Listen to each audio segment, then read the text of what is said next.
कहानी के शुरुआत में हमें सियो नाम के आदमी को दिखाया जाता है, जहाँ पर हमें पता चलता है कि सियो के बेटी का बर्थडे भी था। इसीलिए सियो की मॉम उसे कुछ पैसे देती है ताकि वह अपने बेटी को डिनर पर लेकर जा सके। लेकिन इतने पैसे में उसका काम नहीं होने वाला था, इसीलिए वो अपने मॉम का एटीएम कार्ड ही चुरा लेता है और एटीएम में जाकर अपनी मदर की अकाउंट ही खाली कर देता है और उसी पैसों को वो घोड़े की रेस में लगा देता है और इस गेम में वो 4 मिलियन वॉन जीत जाता है। अब क्योंकि सियो ने एक कंपनी से काफी सारे पैसे उधार ले रखा था और जब उन्हें पता चलता है कि सिंह ने काफी सारे पैसे घोड़े के रेस में जीता है, तो वो सभी लोग उसके पीछे पड़ जाते हैं और सियोंग को पकड़कर उसे काफी ज्यादा मार भी देते हैं। और जब सियोंग उनके पैसे वापस करने के लिए जैसे ही अपनी जेब को चेक करता है, तो उसे पता चलता है कि उसके पॉकेट में तो पैसे हैं ही नहीं, यानी वही पैसे जिसने घोड़े के रेस में काफी सारे पैसे जीते थे। कि तभी उसे याद आता है कि जब वह इन सभी लोगों से बचकर भागते समय वो एक लड़की से टकराकर नीचे गिरा हुआ था, इसीलिए हो सकता है कि जरूर उसी लड़की ने ही उसकी जेब काटी होगी। अब क्योंकि सियो के पास पैसे तो नहीं थे, इसीलिए वे उसे 1 महीने का और टाइम देते हैं ताकि वो उनके पैसे वापस कर दे, वरना बहुत बुरा होगा। इसके बाद सियो कुछ पैसों का अरेंज करता है और अपनी बेटी को डिनर पर लेकर जाता है। अब सियो जल्दी से रेलवे स्टेशन पर आ जाता है, लेकिन उसकी ट्रेन छूट जाती है और जब सिंह एक जगह पर बैठकर दूसरी ट्रेन के आने का वेट कर रहा था कि तभी उसके के पास एक अनजान आदमी आता है। अब वह आदमी वहाँ पर बैठे बैठे सिंह से कहने लगता है कि मैं तुम्हारे साथ एक गेम खेलना चाहता हूँ और अगर तुम इस गेम में जीत गए तो मैं तुम्हें 1,00,000 दूंगा। इतने ज्यादा मात्रा में पैसों को देखकर सिंह भी इस गेम को खेलने के लिए तैयार हो जाता है। इसके बाद सियो काफी मार खाने के बाद ये गेम आखिरकार जीत ही जाता है, यानी वह 1,00,001 हासिल कर लेता है कि तभी वह अनजान आदमी सियोम को एक कार्ड देता है, ये कहकर कि अगर तुम और भी ज्यादा पैसे जीतना चाहते हो तो इस कार्ड पर जो नंबर लिखा हुआ था उस पर कांटेक्ट कर लेना। जब वह अपने घर शाम को जाता है तब उसकी मदर उससे कहती है कि तुम्हारी बेटी अगले साल अपने सौतेले पिता के साथ यूएस में शिफ्ट हो रही है। इसी के थ्रू हमें यह पता चल जाता है कि सियो की डाइवोर्स हो चुकी है और उसकी वाइफ ने किसी और मर्द के साथ शादी भी कर चुकी है। लेकिन सिंह यह बिल्कुल भी नहीं चाहता था कि उसकी बेटी उससे दूर हो जाए और उसे बहुत सारे पैसे चाहिए थे जो अपनी बेटी की कस्टडी वापस ले सके। अब जाहिर था कि उसके पास इतना पैसा नहीं था, इसीलिए सियोंग उस आदमी के दिए हुए कार्ड पर छपे नंबर पर कॉल करता है।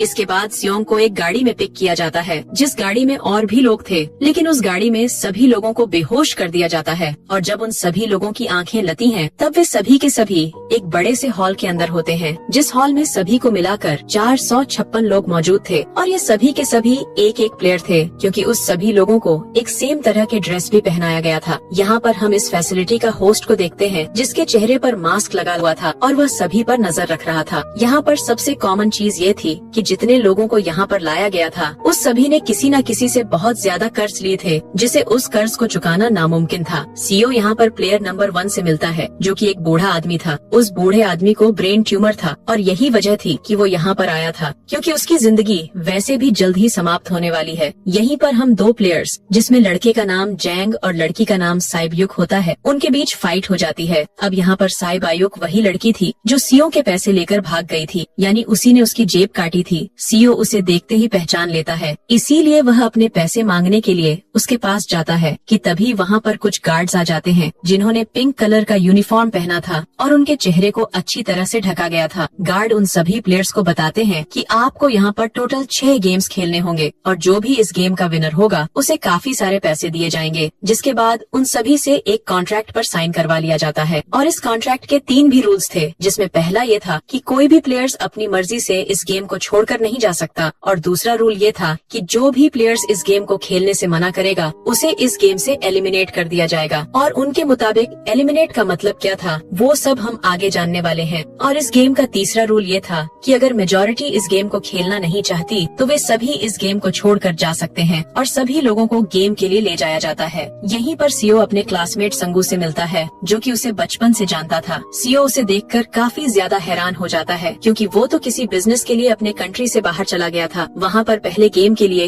एक बड़े से ग्राउंड में एक बड़ी सी डॉल भी थी और इस गेम का रूल काफी इजी था। रूल ये था कि जब वो डॉल गाना गाएगी तब उन सभी लोगों को आगे बढ़ना है, और जैसे ही वह अपने गाने को गाना बंद कर देगी उससे पहले ही उन सभी लोगों को रुक जाना है और बिल्कुल भी नहीं हिलना है, और अगर कोई हिल गया तो उसे एलिमिनेट कर दिया जाएगा। यहाँ पर इन सभी लोगों को ये सब कुछ प्रैंक की तरह लग रहा था, लेकिन जब एक लड़का हिल जाता है तब उसे गन से शूट करके मार दिया जाता है, और एलिमिनेट का मतलब यही था कि उन्हें इस दुनिया से ऊपर जाने का रास्ता दिखा दिया जाएगा, यानी उन्हें जान से मार दिया जाएगा।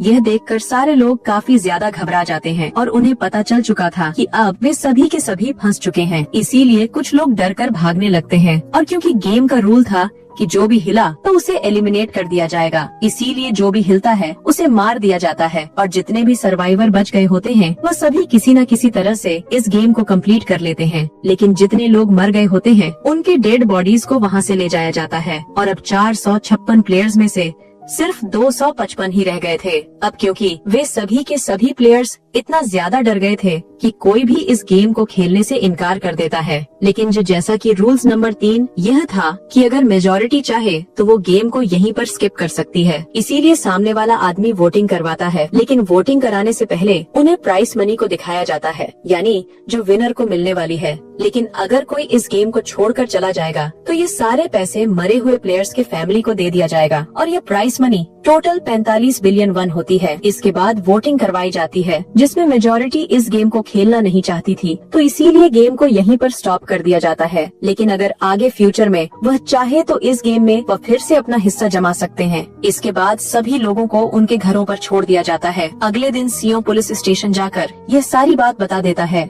लेकिन पुलिस वाले को सीओ की बातों पर यकीन नहीं हो रहा था और उसे पागल समझने लगते हैं। सिंह उसके दिए हुए कार्ड को भी दिखाता है, लेकिन हैरानी कर देने वाली बात यह थी कि उस कार्ड पर जो नंबर था वो गलत था। पुलिस स्टेशन से सीओ जब अपने घर जाता है तब वहाँ पर उसकी मदर नहीं थी। उधर एस का क्लासमेट संग वो अपनी मदर को छुप कर देख रहा था कि तभी वहाँ पर सिंह भी आ जाता है। सैंग वो उदासी के साथ सीओ को बताता है कि मैं बहुत बड़े कर्ज में फंसा हुआ हूँ जो 6 मिलियन का है। वो बताता है कि मैंने क्लाइंट्स के पैसे को लेकर स्टॉक मार्जिन में लगा दिए थे, लेकिन बदकिस्मती से वो सारे के सारे पैसे डूब गए। कि तभी सीओ के पास हॉस्पिटल से कॉल आती है। सीओ की मदर के पैर काफी इंजर्ड था, लेकिन इलाज न होने की वजह से उनकी चोट और भी ज्यादा बढ़ गई थी। इसीलिए डॉक्टर सीओ को बताते हैं कि तुम्हारी मदर का इलाज तो हो सकता है, लेकिन इसके लिए हमें इनका पैर को काट देना होगा। लेकिन इस ट्रीटमेंट के लिए काफी ज्यादा पैसे चाहिए होते हैं। अब यहाँ पर जाहिर सी बात थी कि सीओ के पास इतने सारे पैसे तो नहीं थे, यहाँ तक कि उसने तो अपनी मॉम की इंश्योरेंस के पैसे भी घोड़े के रेस में लगा दिया था। इसीलिए बहुत ही शर्मिंदगी के साथ सीओ पैसे मांगने के लिए अपने वाइफ के पास जाता है, लेकिन उसकी वाइफ उसे पैसे देने से साफ साफ मना कर देती है। फिर उसकी वाइफ अपनी हस्बैंड को बताती है कि सिंह आया था पैसे मांगने के लिए।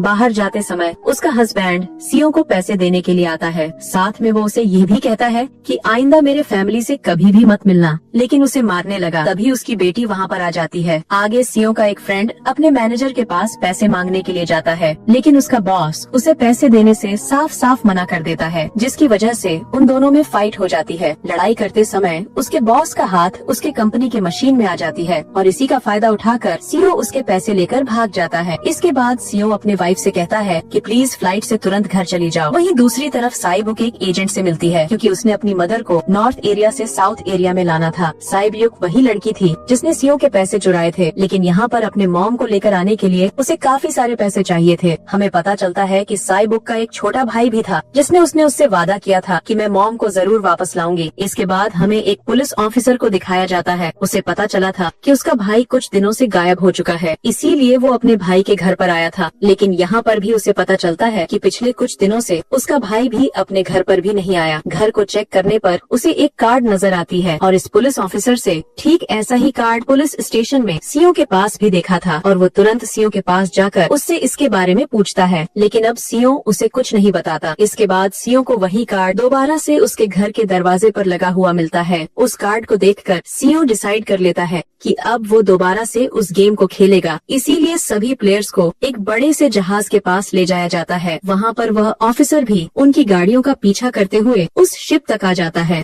वो गार्ड को मारकर उसे पानी में फेंक देता है। इसके बाद सभी प्लेयर्स को एक दूसरे आइलैंड पर लाया जाता है। इन सभी प्लेयर्स को कुछ भी पता नहीं था कि अगला गेम कौन सा खेला जाएगा और उसे कैसे खेला जाएगा। इसके बाद वह सभी अपने एक अलग अलग टीम को बना लेते हैं। रात में हम देखते हैं कि साइब और उसकी फीमेल फ्रेंड वॉशरूम जाते हैं। वहीं पर साइब उग गार्ड से बचते हुए उस जगह को एक्सप्लोर करने लग जाती है कि तभी वो देखती है वहाँ के कुछ गार्ड्स बड़े बड़े बर्तनों में कुछ अजीब तरह का बना रहे हैं।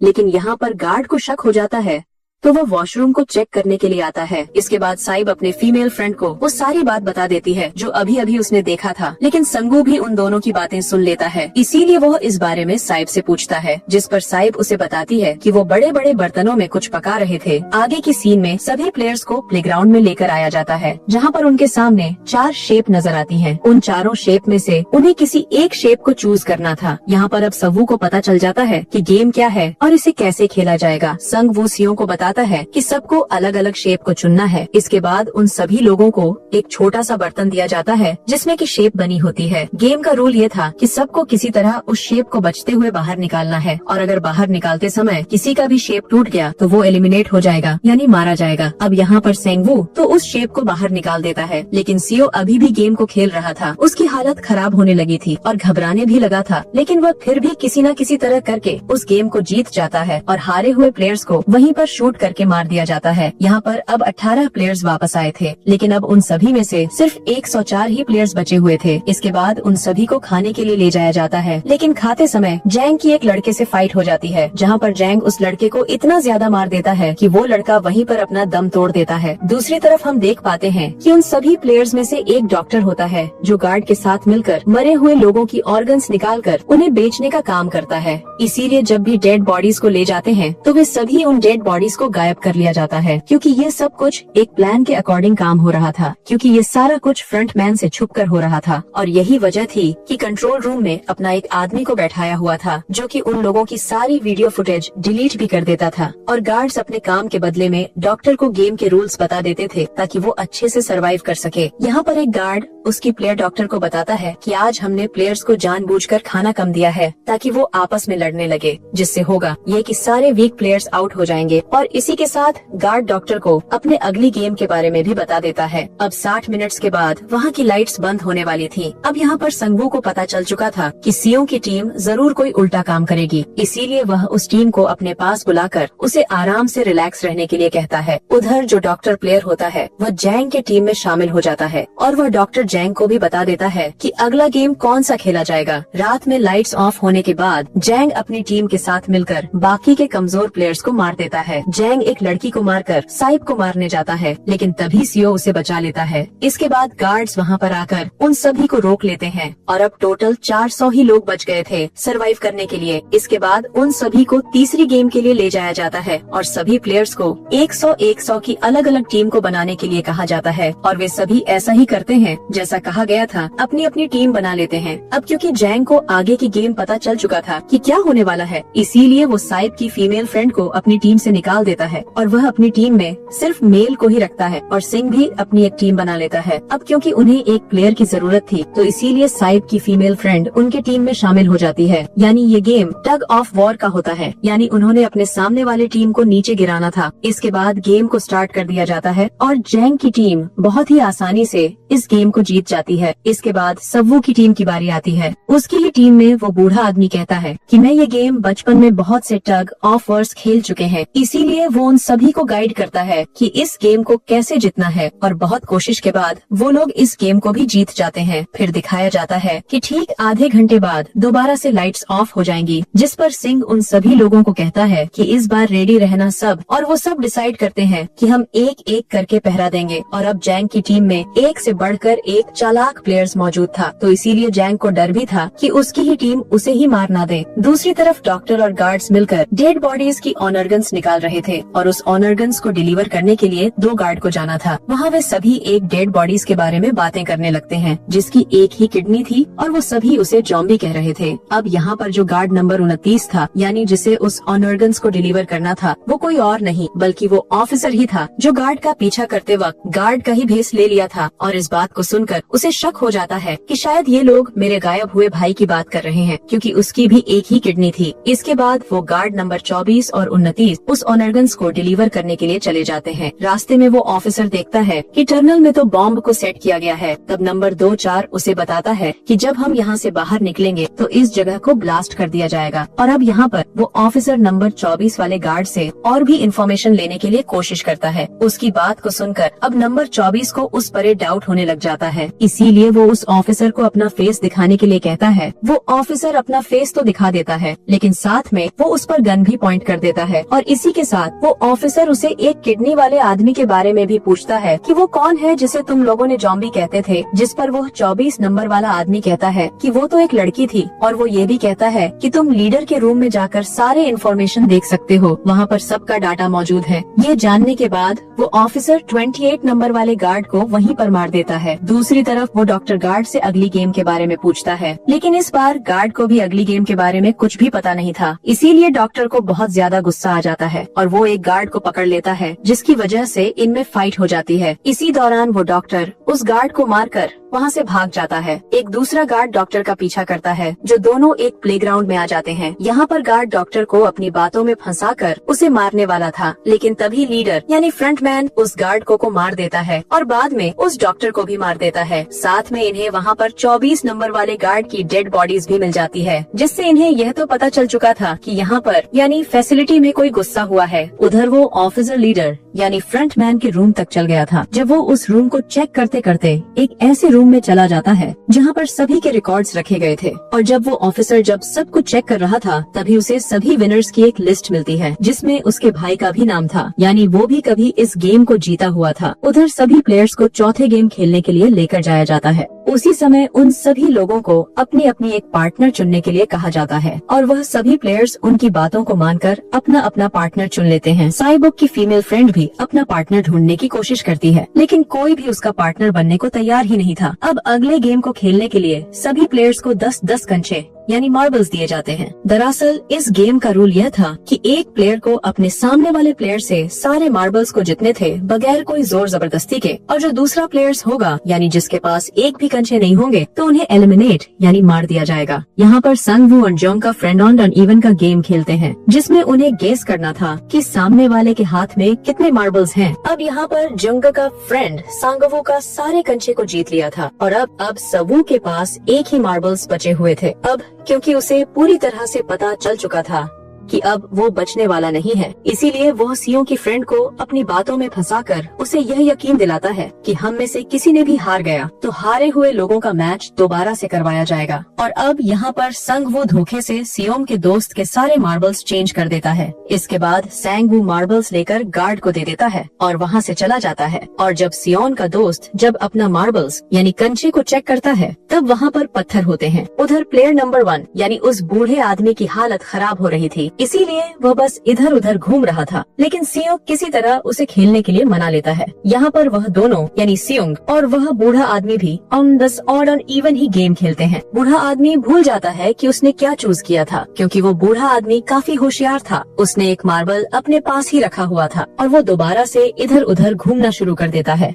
अब यहाँ पर सियोंग उसे काफी मनाने लगता है, प्लीज मुझसे गेम खेलो। तब यहाँ पर वो बूढ़ा आदमी कहता है कि मुझे पता है कि तुमने सारे मार्बल्स मुझसे धोखे से लिए हैं। वो सियों से कहता है कि मुझे सब पता था, बस मैं याददाश्त गायब होने का नाटक कर रहा था। इस बात को सुनते ही सियों को उस पर तरस आ जाता है और वो उसे ही सारे मार्बल्स दे देता है। दूसरी तरफ साइबोर्ग और उसकी फीमेल फ्रेंड भी इस गेम को खेल रही होती है। उनकी गेम ये थी कि जो भी अपने कंचे को दीवार के ज्यादा करीब फेंकेगा वही इस गेम को जीतेगा। अपने कंचे को फेंक देती है, लेकिन जब उसकी फ्रेंड की बारी आती है तब वह रुक जाती है। लेकिन जब साइबोर्ग उसे ऐसा करते हुए देखती है, तब वह उसे दोबारा से फेंकने के लिए कहती है, जिसे सुनकर वह उससे कहती है कि नहीं, मैं तो बिल्कुल अकेली हूँ, मेरे पीछे कोई नहीं है, लेकिन अगर तुम्हें कुछ हो गया तो तुम्हारी मॉम का और तुम्हारे भाई का क्या होगा। और इसीलिए साइबोर्ग के फ्रेंड को वहीं पर मार दिया जाता है। इसके बाद उन सबकी डेड बॉडीज को वहाँ ले जाया जाता है और सभी बचे हुए प्लेयर्स वापस से उसी पैसे वाले रूम में आ जाते हैं। यहाँ पर जैंग देखता है कि उसकी टीम वाली लड़की तो अभी भी जिंदा है, क्योंकि उसने भी इस गेम को काफी अच्छे से खेलकर जीत लिया था। अब यहाँ पर हमें यह भी पता चलता है कि साइबोर्ग की ये वाली फ्रेंड जैंग की भी फ्रेंड थी, लेकिन अब उन दोनों के बीच किसी बात बात को लेकर क्लेश चल रहा था, तो इसीलिए जैंग की ये फ्रेंड उसे चिढ़ाने लगती है। इसके बाद फ्रंटमैन को एक डेड बॉडीज के पास उस ऑफिसर का आईडी कार्ड मिल जाता है कि तभी फ्रंटमैन को पता चलता है कि उसके सारे वीआईपी आ चुके हैं। इसीलिए फ्रंटमैन उन्हें लेने के लिए चला जाता है। फिर सारे वीआईपी को उनके रूम में लाया जाता है। आगे फ्रंटमैन वीआईपी के आने के बारे में एक और आदमी को जाकर बताता है, और यही आदमी इस गेम का हेड था जो इस पूरे खूनी खेल को रचा था। और ये कौन होता है आगे हम जानने वाले हैं। अगले दिन उन सभी प्लेयर्स को 5वीं गेम के लिए लाया जाता है। सभी प्लेयर्स देखते हैं कि एक डमी में 1 से लेकर 16 तक नंबर पड़े होते हैं, और वो सभी प्लेयर्स जल्दी जल्दी से अपना अपना नंबर्स ले लेते हैं। इस नंबर का मतलब यह था जो प्लेयर्स गेम को खेल रहा होगा उसके बाद ही उसकी बारी आएगी। अब यहाँ पर पहला और आखिरी नंबर रह जाता है, यानी 1 और 16। इसीलिए सीओ कंफ्यूज हो जाता है कि आखिर वो किसे ले। अगर उसने पहला नंबर को चूज किया यानी मरेगा, और 16 वहाँ भी लिया तो क्या पता उसकी बारी ही ना आए और गार्ड्स उसे मार देंगे। कि तभी वहाँ पर एक आदमी आकर सीओ से कहता है कि मुझे पहला नंबर चाहिए, क्योंकि मैं अपनी जिंदगी में कभी भी अपने फर्स्ट नंबर पर नहीं आया। इसके बाद उन्हें गेम के अंदर लाया जाता है। इस बार इस गेम का रूल ये था कि दिए हुए टाइम में उन सभी को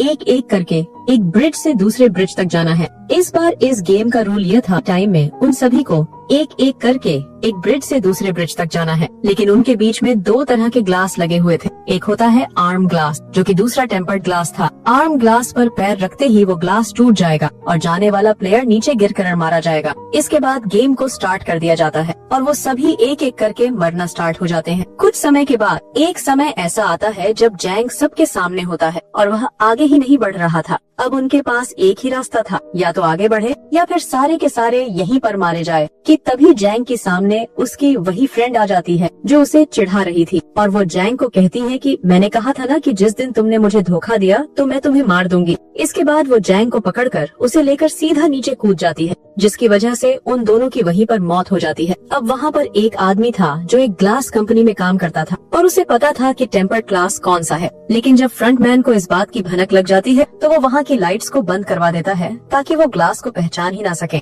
अब लास्ट में एक ही स्टेप बचा हुआ था और उनके पास टाइम भी नहीं था। इसीलिए संग वू उस आदमी को धक्का देकर उसकी जान ले लेता है, जिसके बाद संग वू सियोंग और साइबुक इस ब्रिज को पार कर लेते हैं। लेकिन ग्लास टूटने की वजह से उन्हें काफी चोट लग जाती है। ज्यादा चोट साइबुक को लगा था। उधर वो ऑफिसर एक सर्वेंट को मारकर उसकी जगह ले लिया था। लेकिन तभी एक वीआईपी को उस ऑफिसर पर शक होने लगता है और वो उसे कहता है कि अपना मास्क हटाओ। ऑफिसर मास्क हटाने के लिए तो मान जाता है, लेकिन वो कहता है कि मैं अंदर जाकर मास्क रिमूव करूंगा। इसके बाद वो ऑफिसर उस वीआईपी को लेकर अंदर चला जाता है। अंदर जाकर वो ऑफिसर उस वीआईपी को बेहोश कर देता है, लेकिन इस बारे में फ्रंटमैन को पता चल जाता है। इसीलिए फ्रंटमैन उसके पीछे जाता है और वो उस ऑफिसर को देख लेता है। और जब ऑफिसर को पता चल जाता है तो वो वहाँ से भागकर एक दूसरे आइलैंड पर आ जाता है। फ्रंटमैन भी उसका पीछा करते हुए वहाँ पर आ जाता है। यहाँ पर आते ही वो ऑफिसर अपने सीनियर को कॉल करने के लिए कोशिश करता है, लेकिन उसकी कॉल कट हो जाती है। फिर वो ऑफिसर उन्हें सारे सबूत भेजता है, लेकिन वहाँ पर नेटवर्क इशू था।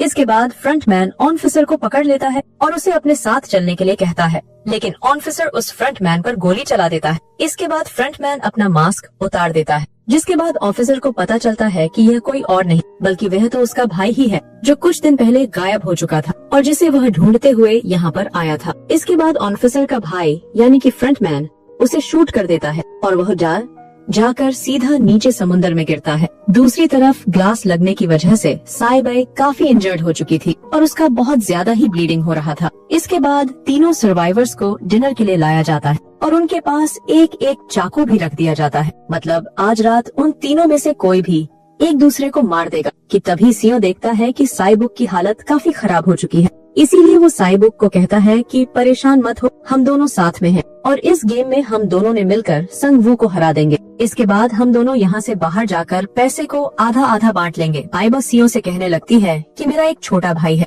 जो मैं उसे आर्फ एज में छोड़कर आई हूँ, और अगर हम दोनों में कोई भी इस गेम से बाहर जाएगा तो हम दोनों को एक दूसरे फैमिली का ख्याल रखना होगा। अब साइबायुक की हालत का काफी खराब हो चुकी थी और उसे डॉक्टर की जरूरत थी। इसीलिए सीओ कोई मदद लाने के लिए जाता है, लेकिन जब तक वह उसके पास आता है तब तक संग वो साइबायुक को खत्म कर चुका था। फिर अगले दिन उन दोनों को लास्ट गेम के लिए ले जाया जाता है। गेम का रोल इस बार काफी सिंपल था कि मरो या मारो का हिसाब किताब था और इसी गेम का नाम होता है स्क्विड गेम। इसके बाद गेम को स्टार्ट कर दिया जाता है और उन दोनों के बीच में काफी ज्यादा फाइट होती है। लेकिन लास्ट में संग वू की हालात खराब होने लगती है। तभी कहता है कि मैं इस गेम को यहीं पर रोकना चाहता हूँ, और तभी सिंह सेंग वू को अपने साथ चलने के लिए भी कहता है। लेकिन संग वू अपने आप को ही मार डालता है, जिसकी वजह से सिंह इस गेम को पूरी तरह से जीत जाता है। फिर फ्रंटमैन सिंह से कहता है कि तुम बहुत अच्छा खेले, लेकिन मुझे यह उम्मीद नहीं थी। जिसके बाद सियों को उसके घर पर छोड़ दिया जाता है और उसके पास एक एटीएम कार्ड भी था। और जब सियों उस एटीएम कार्ड को चेक करता है